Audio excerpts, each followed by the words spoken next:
എന്താണ് ഒരു വ്യക്തി പ്രാർത്ഥിക്കേണ്ടത്? എൻ്റെ മക്കളെ കെട്ടിച്ച് വിട്, കാനഡയിൽ എത്തിക്ക്, കല്യാണം നടത്തി കൊടുക്ക്, മക്കളെ കൊടുക്ക്, ഇതേ ഉള്ളൂ പാവപ്പെട്ട മക്കളായി നമ്മൾ പ്രാർത്ഥിക്കുന്നത്. പരിശുദ്ധാത്മാവ് പറയുകയാണ്, മക്കളെ ഇതല്ല പ്രാർത്ഥിക്കേണ്ടത്. എന്താ പ്രാർത്ഥിക്കേണ്ടേ? എൻ്റെ ദൈവമേ, എന്നെ ഈശോയെ പോലെ ആക്കണേ. ഞാൻ യേശുവിനെ പോലെ ചിന്തിക്കുന്നില്ല, ഞാൻ യേശുവിനെ പോലെ സംസാരിക്കുന്നില്ല, ഞാൻ യേശുവിനെ പോലെ സഹിക്കുന്നില്ല, ഞാൻ യേശുവിനെ പോലെ ക്ഷമിക്കുന്നില്ല. ഞാൻ യേശുവിനെ പോലെ ആയിട്ടില്ലെന്ന് മാത്രമല്ല, ഞാനൊരു നല്ല മനുഷ്യൻ പോലും ആയിട്ടില്ല. പ്രാർത്ഥിക്കുകയാണ്, ദൈവമേ, ഞാൻ ഇന്നും കോപിച്ചിട്ടാണ് വന്നത്, ഇന്നും എനിക്ക് കരുണ കാണിക്കാൻ പറ്റിയില്ല, ഇന്നും എനിക്ക് മറ്റുള്ളവരോട് സ്നേഹത്തോടെ പെരുമാറാൻ പറ്റിയില്ല, എൻ്റെ ഉള്ളിൽ ഒത്തിരി കോപമുണ്ട്, എൻ്റെ ഉള്ളിൽ നിന്ന് ഒത്തിരി തിന്മകളൊന്നും മാറിയിട്ടില്ല.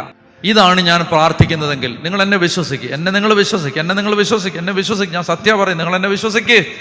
ഇതാണ് നിങ്ങൾ പ്രാർത്ഥിക്കുന്നതെങ്കിൽ എഴുതി വെച്ചോ, നിങ്ങളുടെ ഒരു ഭൗതിക കാര്യത്തിന് വേണ്ടി പോലും പ്രാർത്ഥിക്കേണ്ട ഒരാവശ്യം നിങ്ങൾക്ക് വരില്ല. അത് ദൈവം നടത്തി തന്നിരിക്കും.